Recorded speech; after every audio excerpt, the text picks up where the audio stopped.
మీ favourite serials ఇప్పుడు టీవీకి ముందే సన్ నెక్స్ట్ యాప్ లో మస్తుగా అందరికి ముందే చూడండి. ఇప్పుడు సన్ నెక్స్ట్ యాప్ ని డౌన్లోడ్ చేసి సబ్స్క్రైబ్ అవ్వండి.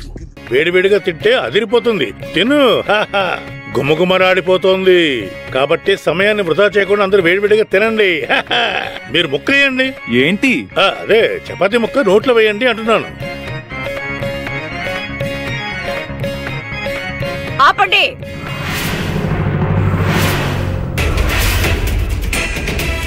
ఇలా రా.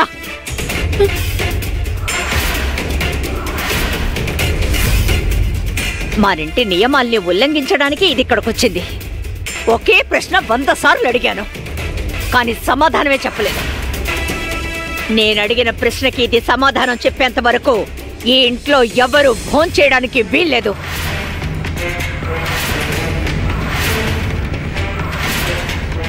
ఆఖరిసారి అడుగుతున్నాను, నిన్న రాత్రి నీ గదిలోకి భోజనం కంచం ఎవరు తీసుకొచ్చారు?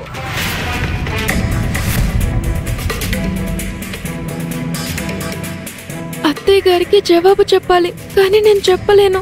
నేను జవాబు చెప్తే వినాయకరావు గారు తిట్లు తింటారు, కాబట్టి నేను చెప్పలేను. అత్తయ్య గారిని అవమానించడం నా ఉద్దేశం కాదు.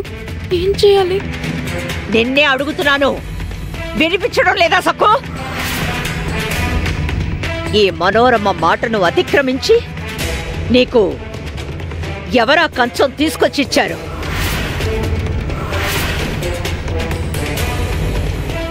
దేని గదిలోకి ఎవరు కంచం తీసుకొని వెళ్లారు? చెప్పండి.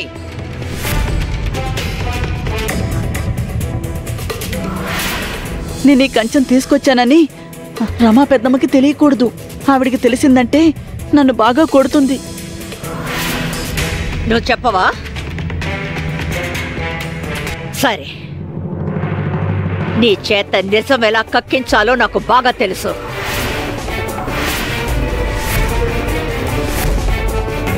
వత్సలా, అట్ల కాడని ఎర్రగా కాల్చు.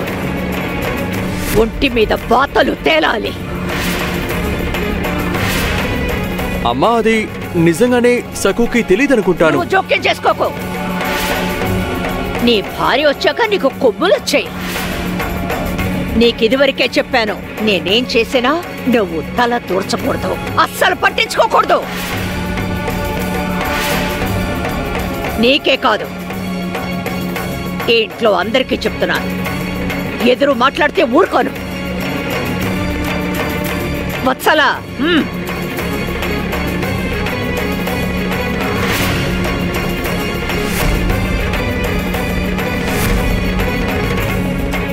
ఇప్పుడు కూడా నిజం చెప్పవు కదా? ఉండవే, ఇప్పుడు నీ అంతట నువ్వే నిజం చెప్పేలా చేస్తాను. ఎన్నిసార్లు అడగాలే నిన్ను? నీ గదిలోకి ఆ భోజనం కంచం ఎవరు తీసుకొచ్చారు?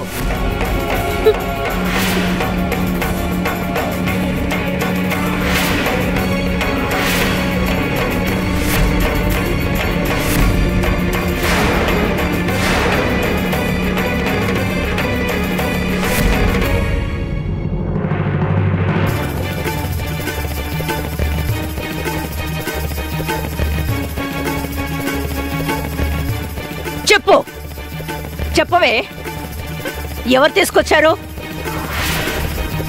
నీ గదిలోకి ఆ భోజనం కంచం ఎలా వచ్చింది?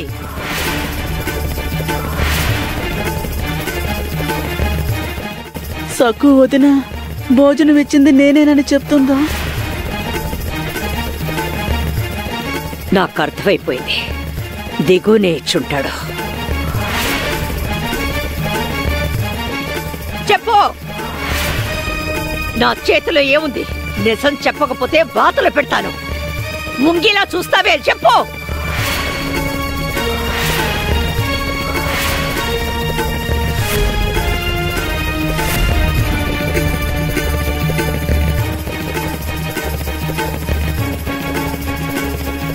సక్కు, నీ మొండితనం చూస్తుంటే నాకు చాలా ఆశ్చర్యంగా ఉంది.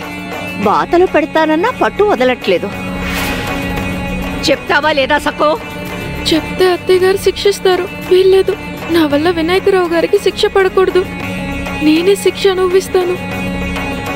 సరే, నువ్వు చెప్పవు కదా, అయితే నీకు బాతలు తప్పవు. నాకు తెలుసు.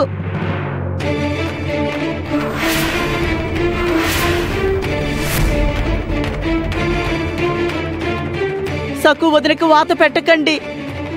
ఆమె ఎలాంటి తప్పు చేయలేదు. నేనే ఆమెకి భోజనం తీసుకెళ్ళి ఇచ్చాను.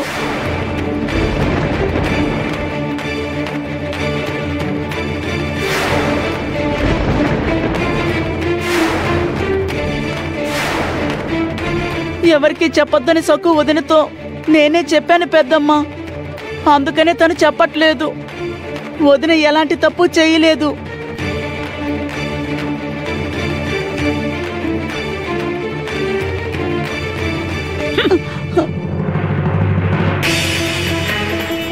భలే విను, నువ్వు చాలా పెద్దవాడివైపోయావు.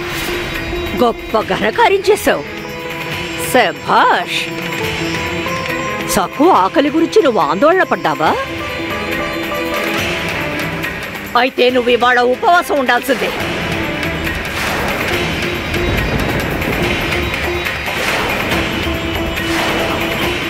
తప్పు చేసావు కాబట్టి శిక్ష అనుభవించు.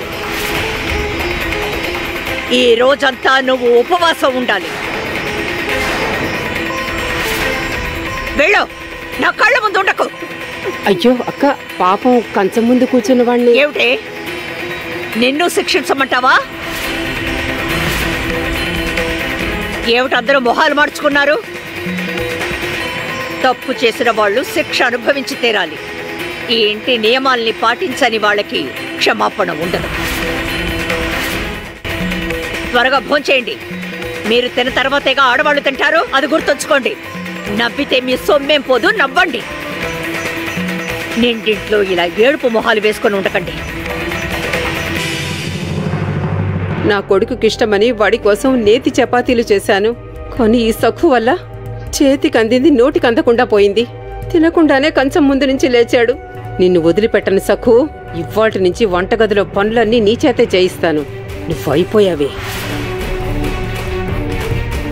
ఇదిగో సక్కు, ఇక్కడికొచ్చి నాకు కాస్త సహాయం చెయ్యి. వంట పూర్తయింది, త్వరగా గిన్నెలన్నీ సర్దు. నేను చెప్పే పనులన్నీ వరుసగా ఒక్కొక్కటి చెయ్యి. ఆగు సఖు, నేను చెప్పేది విను. నువ్వు నా మాట తప్ప ఎవరి మాట వినకూడదు. నేను చెప్పింది మాత్రమే నువ్వు చెయ్యాలి. వంటింటి పనిలో ఆవిడ చూసుకుంటుంది. యమునా, దీన్ని తీసుకెళ్ళు. ఇది ఏమేం పనులు చేయాలో అర్థమయ్యేలా చెప్పు. వత్సలా, నువ్వు నీ పనులు చూసుకో. యమునా, దీన్ని తీసుకెళ్ళు.